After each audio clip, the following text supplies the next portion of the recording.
listening who is now, as they're hearing us, saying like, now that they're talking about this, like I'm recognizing there are times I've like gotten messages or whatever, and they're like very new, interested in what would be the first thing that they should like look into next.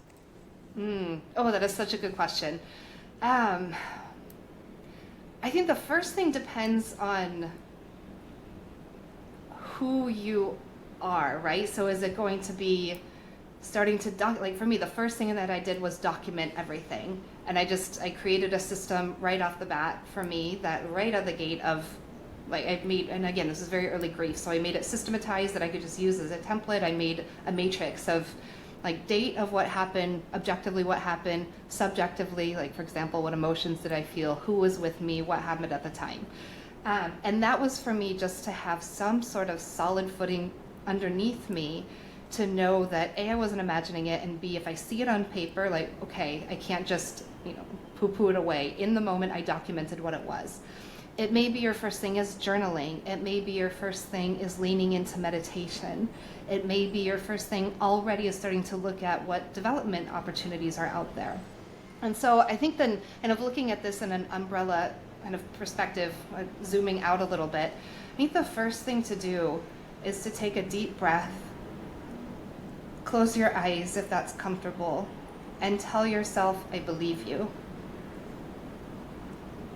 And tell your loved one, okay, I'm trying to get my head around this, but I believe you, and I know it's you.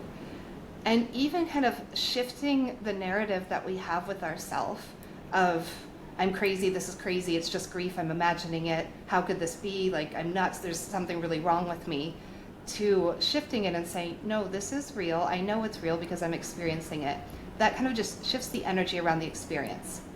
I would say something tangible. I know that's a little bit kind of out there, but I do believe in the stories and the words that we use to talk to ourselves with. They really do shape how we feel about ourselves and our experiences. So I do think that that's important.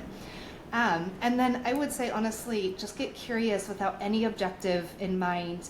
You don't have to put this into a professional capacity. You don't have to understand it fully. You don't have to be, the best medium that there is. If you are, when it unfolds, perfect, and whatever best medium means, who knows? On the other side, I'm sure it means something very different than what we would say in, U.S. American culture. But I would say get curious about it. I think there's a lot of hesitancy because, again, this world is it's sensationalized. What we see in Hollywood, I have such a beef with how Hollywood portrays mediumship. It's not a joke, but it's also not terrifying and scary in a horror show, which is like every show that's out there is so dark and gruesome. I experience light, and love every time I tap in. I've never experienced anything of what we see, in the movies in terms of being terrifying by any means. And so I'd say get curious in terms of leaning into development, if that feels right for you, and again, development that just feels right about getting in touch with yourself and your intuitive self.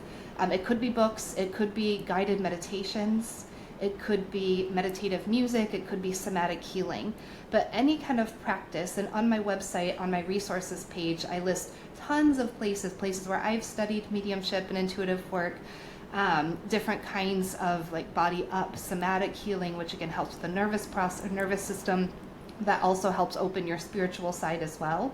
So just kind of getting curious about what is out there and finding what feels comfortable in your body. But I think just kind of taking a step and saying, okay, this is a whole new way of being, but I'm open to it, and then asking your loved one on the other side to guide you, and they will.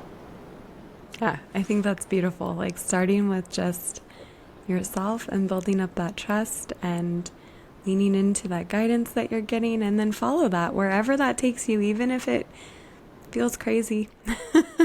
I mean, the word we're not supposed to use, but sometimes that's really the most apt description of like, this is so out of the norm for me. I would never have done this, in a million years before. And that's okay. It is totally okay.